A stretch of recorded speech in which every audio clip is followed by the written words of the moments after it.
ఈ news feed ఎందుకు తీయాలి అంటే డేటా కన్జ్యూమ్ చేస్తుందండి ఎక్కువ. సో అందుకని ఈ న్యూస్ ఫీడ్ తీసేస్తే మీకు కాన్సన్ట్రేషన్ డైవర్ట్ అవ్వకుండా ఉంటుంది, అలాగే డేటా కన్జ్యూమ్ అవ్వకుండా ఉంటుంది. సో అందుకని మనం ఏం చేస్తామంటే సెట్టింగ్స్లోకి వెళ్తాం అన్నమాట. సెట్టింగ్స్లోకి వెళ్ళిన తర్వాత ఇక్కడ హోమ్ అండ్ లాక్ స్క్రీన్ అని ఉంటుంది. ఇది సెలెక్ట్ చేసిన తర్వాత హోమ్ సెట్టింగ్స్ సెలెక్ట్ చేయాలి మళ్ళీని. సో అందులోకి వెళ్ళిన తర్వాత స్వైప్ యాక్సెస్ అని ఉంటుంది ఇక్కడ, ఇది సెలెక్ట్ చేయాలి. ఇది సెలెక్ట్ చేసిన తర్వాత మనకి గూగుల్ ఫీడ్ వద్దు కాబట్టి నథింగ్ అనే ఆప్షన్ సెలెక్ట్ చేసుకోవాలి. ఇది సెలెక్ట్ చేసిన తర్వాత ఇప్పుడు మనకి న్యూస్ ఫీడ్ రాదనమాట. బ్యాక్కి వెళ్తున్నాము, ఇది క్లోజ్ చేస్తున్నాను.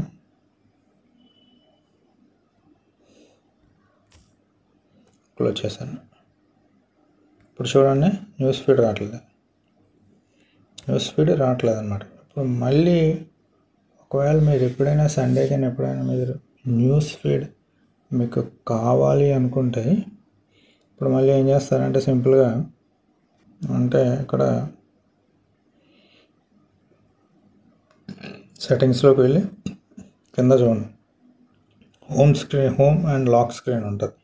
ఇందులో మళ్ళీ హోమ్ సెట్టింగ్స్లోకి వెళ్ళి తర్వాత మళ్ళీ కిందకి వెళ్ళి స్వైప్ యాక్సెస్ ప్రెస్ చేసిన తర్వాత గూగుల్ ఫీడ్ అనేది పెట్టుకుంటే మనకి మళ్ళీ ఈ ఫీడ్ అనేది వస్తుంది అన్నమాట.